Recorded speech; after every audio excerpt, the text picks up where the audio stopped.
9 მაისის აღლუმამდე 5 დღით ადრე უკრაინამ მოსკოვს დრონებით შეუტია. დაზიანებულია მრავალსართულიანი საცხოვრებელი კორპუსი, რომელიც კრემლიდან 6 კილომეტრში მდებარეობს. ოკუპანტი ქვეყნის დედაქალაქზე დრონებით შეტევის გამო რიგები იყო აეროპორტშიც. ამასთან გასულ ღამეს უკრაინამ რუსეთის რამდენიმე რეგიონით დაბომბა. უკრაინისგან შეტევის მოლოდინში კი მოსკოვში წითელ მოედანზე დრონს საწინააღმდეგო ბადეები დაამაგრეს. განსაკუთრებული უსაფრთხოების ზომების მიუხედავად აღლუმის სამხედრო ტექნიკის გარეშე ჩაივლეს.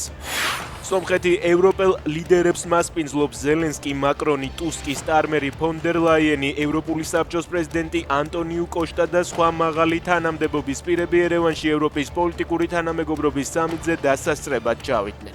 წუხელ საფრანგეთის პრეზიდენტმა სომხეთის დედაქალაქის ქუჩებში ფაშინიანთან ერთად გაისეირნა. დაგეგმილია მრგვალი მაგიდის ფორმატის დისკუსიები. ერევანში იაკობ ბახიძეც მექნება საშუალება მიუმართო ევროპელ ლიდერებს, განაცხადა მან სომხეთიდან. საქართველოს საკითხზე კომენტარი ერევანში ცოტა ხნის წინ კაია კალასმა გააკეთა. საქართველოს მთავრობა რეალურად ადგენს ნაბიჯებს მაშინ, როდესაც აცხადებენ, რომ სურთ ევროკავშირში გაწევრიანება, განაცხადა ევროკავშირის უმაღლესმა წარმომადგენელმა. ბათუმში სიმაღლიდან ვარდნის შედეგად კაცი დაიღუპა. ის მაღალსართულიანი შენობის 53 სართულიდან ჩამოვარდა. ინფორმაციას აჭარა ტაიმსი ავრცელებს. გამოცემის ცნობით ახლა ადგილზე ექსპერტ კრიმინალისტები მუშაობენ.